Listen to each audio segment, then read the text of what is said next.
সহবাসের পরে মেয়েদের জন্য ফরজ গোসল না করে ঘরের কাজকাম, রান্না বাড়া ইত্যাদি করা, বাচ্চাকে দুধ খাওয়ানো, এগুলো জায়েজ আছে নাকি না জায়েজ?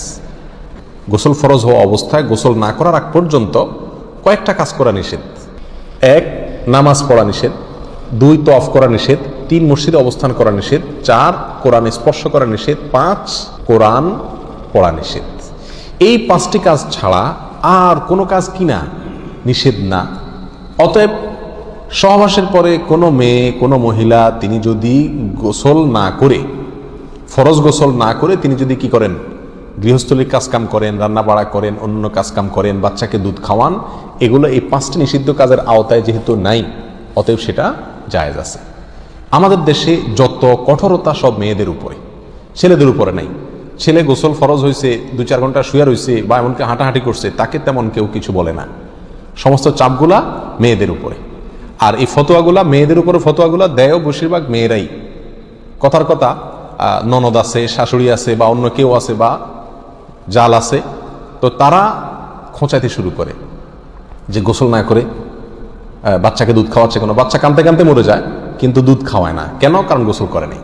তো এগুলো না জানার কারণে হয়েছে। ফরজ গোসল না করে 5টি কাজ করা নিষেধ, এর বাইরে আর কোনো কাজ নিষিদ্ধ না।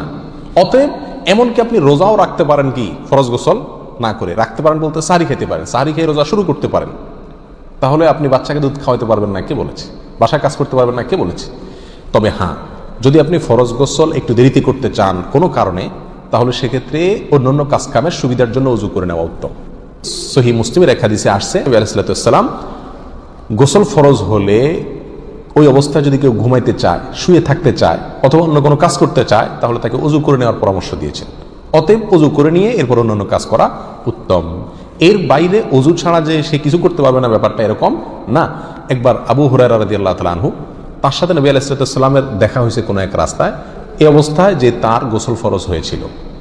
তো আবু হুরায়রা রাদিয়াল্লাহু তাআলা রাসূলুল্লাহ সাল্লাল্লাহু আলাইহি ওয়াসাল্লামকে দেখে এড়াইয়া চলে গেছেন, একরকম পালায়া চলে যাওয়ার মতো, যায় তাড়াতাড়ি করে গোসল টোসল করে তারপরে আসলেন। নবী আলাইহিস সালাম জিজ্ঞাসা করলেন, আবু হুরায়রা তুমি কই গেছিলা, তোমার দেখলাম?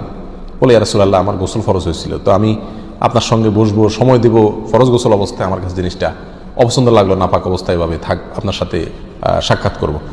তখন নবী আলাইহিস সালাম বলেছেন, সুবহানাল্লাহ, মুমিন আবার নাপাক হয় নাকি? অর্থাৎ এটা তো একেবারে তোমার পুরো বডি নাপাক হয়ে গেছে, টাচ করলে আমি নাপাক হয়ে যাবে, ব্যাপারটা তো এরকম না, তুমি এটাকে এত কঠিনভাবে নিয়েছো কেন? তাহলে এই সব হাদিসগুলোকে সামনে রাখলে মোটামুটি পরিষ্কার হয়ে যায়।